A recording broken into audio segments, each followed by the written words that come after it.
first inkling how power works? Power is knowing that you can do whatever you want, that not one person can stop you. Is he above the law? That it? I'm just ahead of it.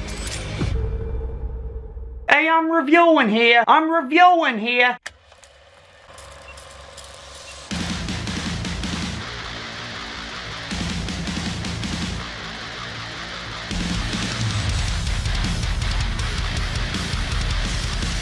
How's it going, ladies and gentlemen? Hope your little endeavors and family members aren't trying to fuck you behind your back.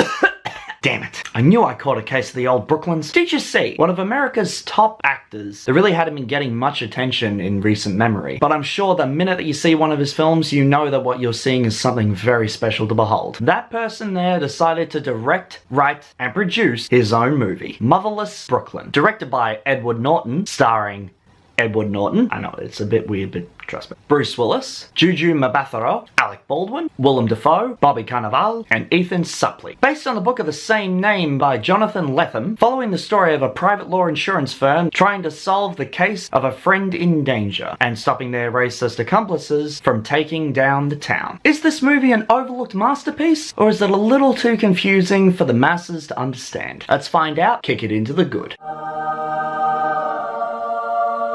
Edward Norton, Bruce Willis, Cannavale, Alec Baldwin, Willem Dafoe. All of them are leading powerhouse performances here. Insane to watch on screen. So wonderful to see all of these actors of AAA status, indie film noir, not as recognizable, all come together in this mesh of a Hollywood 1950s story. But props to Edward Norton. The way that he was able to convey himself, direct, write, and produce this movie, as well as play the character that he plays, simply astounding. Playing a character who has Tourette's syndrome. Half the time whenever he's on screen, you're seeing that he's having little twitches and moments there. Turning away from the camera or saying things that relate to the situation or whatever he's actually saying. The amount of time and effort it must have taken to go through that, play that character, is mind-boggling. But he did it. Really good freaking job. The writing is on point. The minute you hear Edward Norton's voice, that you're in for a good time. Much like his previous roles in American History X, and most notably Fight Club, you hear Edward Norton's voice, it just feels as soothing as if you're hearing Morgan Freeman's, or the voice of God. But I can see why those two would get confused. Feels like the 1950s. This has so many different vibes. You'd swear that you were in Brooklyn around that time. So props to the production department and the costumes. And it didn't really need to force many of the Brooklyn accents in either. Half the time you can't even tell that they're putting on an accent. It really grabs you at that moment. Like you're watching an episode of LA Noire instead of playing it. Which I don't care how much flack Rockstar got, that was a great game. It's got intense moments that don't need to show much, but as you're thinking about it the entire time, little snippets, little symbolisms that all come together. See this movie getting a lot of controversial things said about it. That's how it was back in the 1950s. The amount of political and racial themes that are in this cements in the very hard time in the 1950s. People were getting thrown out on the streets. People of color or different descents weren't treated the same way. I think they captured that in a really good light. And the pieces throughout the movie fit together subtly. It's expecting you to pay attention. It's expecting you to understand what you're seeing. For you to be able to put your own perspective on things, try and finish this puzzle yourself. But when it comes to Brooklyn's finest, there's always a few sneaky little rats.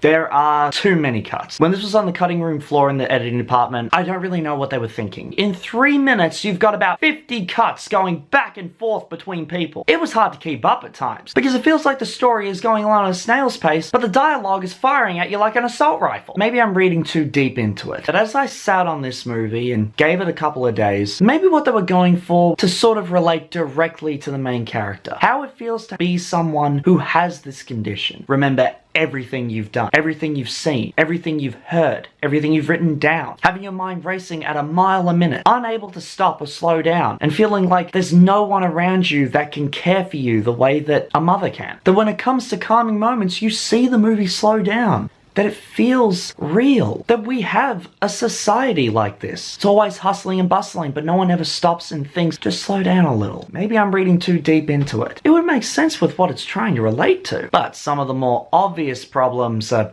pretty apparent. Bruce Willis, as much as I love him, feel like he has just lost all his steam. Just sort of flat when it comes to it. And that's not Bruce Willis. I've seen him act in some very good movies. It just seems that some of his recent years has gotten him a bit worn out. Now, it's understandable as an actor. You can get worn out. If you have been doing it for years and years and you get to an age that you feel like you're not going to be able to continue, it's easy to get typecasted as someone who's just a supporting character or even a cameo. I've seen people who are playing supporting characters who have been around for a long time. They still give it their all. And for Bruce, I just didn't see it. Although he is only in this for about 10 minutes or so. We can sort of forgive him for that. A lot of poor dubs that relate back to the editing. They didn't have the right scenes down, or they might have done reshoots without people knowing. But they go from subtle to just plain obvious. You got a shot on one of the characters, then the camera cuts to the back of their head. The very words that they are saying with their lips do not match up to what the audio is said. The transitions are done in a weird way, get what they were trying to go for, then it just completely changed it around. That if you're relating to something that the character is seeing, don't just change it into some mediocre transition. The biggest thing that's going to break it for many, many people, split entirely down the middle. This movie doesn't spell anything out. The way the story plays, the pieces that are put in, the symbolisms, the metaphors, everything about it is not spoon-fed. Doesn't explain either. They expect you to know exactly what you're hearing. And if you're not following, well, it's not going to be very well received. 4 moments where I asked the person next to me what exactly was their take on it. And things I had to look up myself to interpret in my own way. Now, is that a bad thing? Well, regardless of its issues, this still was a very insightful and thought-provoking movie. It pulls you into this era. It makes you feel like you're there, witnessing the struggles, the democracy at work, the very air the characters breathe. Bottom line, this was a passion project, and it's sad to see that not many films like this are made nowadays. They're able to hold your attention until the very end and keep you thinking. It's a rare sight to see, but it's not a movie for everyone. Some would say it's too smart. Others would say it's an overlooked masterpiece. But one thing's for sure, it doesn't feel like you're being mothered while watching it, and is happy to stand its ground. That's why Motherless Brooklyn gets...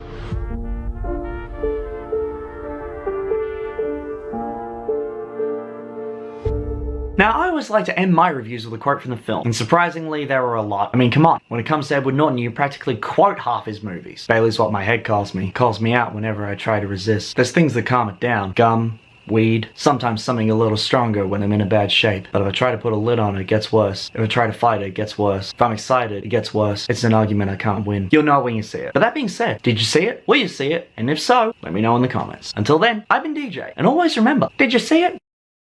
Thought-provoking and insightful. You don't really get that from movies these days, and it's pretty nice to see. Especially from friggin' Edward Norton. Wow. Wow, what a performance. And yet I can't remember half the fucking lines in a script. Actors' first world problems, I guess.